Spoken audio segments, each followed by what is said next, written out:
Hello, and welcome to a brief tutorial on advising and registration at Western Oregon University.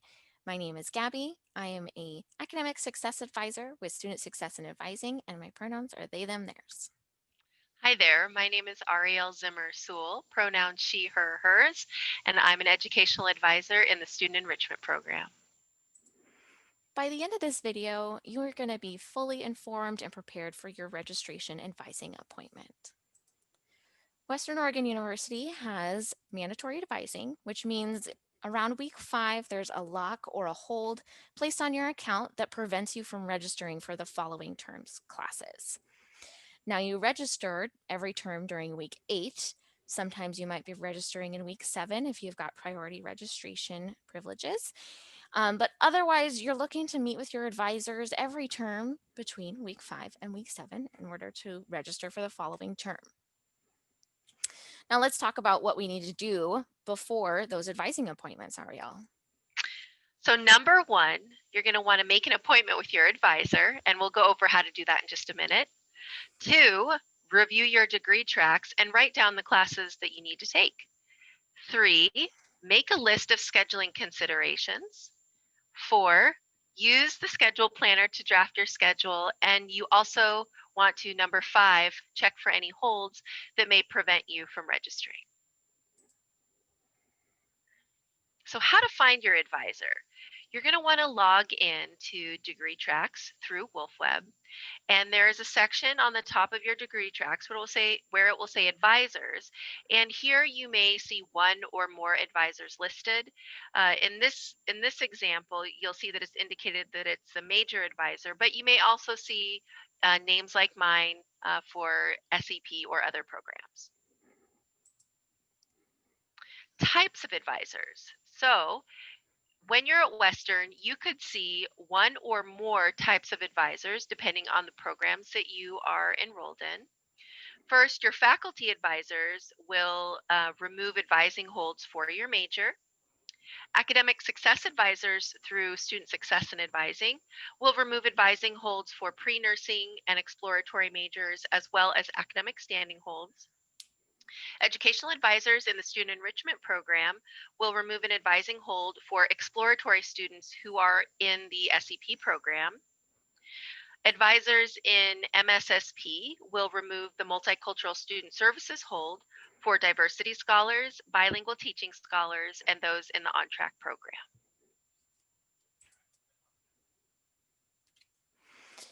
You'll want to schedule an appointment with your advisor based on whatever system that advising program uses, and it's a little bit different depending on which office you're wanting to schedule with. For Student Success and Advising and Multicultural Student Services and Programs, or MSSP, both of those you're able to schedule online through the WCS icon in your WOU portal. Student Enrichment Program educational advisors use You Can Book Me, and we've linked that below and in this slide. And faculty advisors, your best plan of action is to just email them first. Each faculty might use something a little bit different and they have different preferences for how to schedule. So just a direct email is the best way to go for that. Check. All right, what's next? So let's review our degree tracks. So once you log in to WolfWeb and into your degree tracks, you'll want to pay close attention to any unchecked boxes that remain. So in this example here, this particular student has their critical thinking general education requirement remaining, as well as their first year seminar courses. And this will look different for everyone. So again, just pay close attention to the unchecked boxes, and that little squiggle you see, that is a class that is in progress. So if you were to log into your degree tracks right now, any classes that you're currently taking would have that little squiggle. All right, Check. check. Take it away, Gabby. Next, we're going to want to think about scheduling considerations, and there's a lot that goes into that. You're going to want to think about your scheduling needs as it pertains to school life, and you're also going to want to think about your needs pertaining to your personal life. Some of those might include outside commitments or extracurricular activities. Some of that might include whether you prefer synchronous versus asynchronous learning. But some other things to think about are giving yourself some content and instructor variety. Every term, you should be looking to take a little bit from your general education category and a little bit from your major category. You should be mixing it up every term, and that aids in your learning process. Check out the DegreeTracks video linked below for more information on how to read your DegreeTracks information. Check. Next, we're going to use Schedule Planner and draft your perfect schedule. Schedule Planner is found in Wolf Web, which is this icon here on the left with the eyeball. And you'll find Schedule Planner where you would go to register for classes. There's also a video linked below on Schedule Planner. But one thing we wanted to highlight is to use the favorites function to make a couple options for you to bring to your advising appointment and talk through what might be the best option out of those with your advisor. Check. All right. So the last thing that you're going to want to do is check for holds.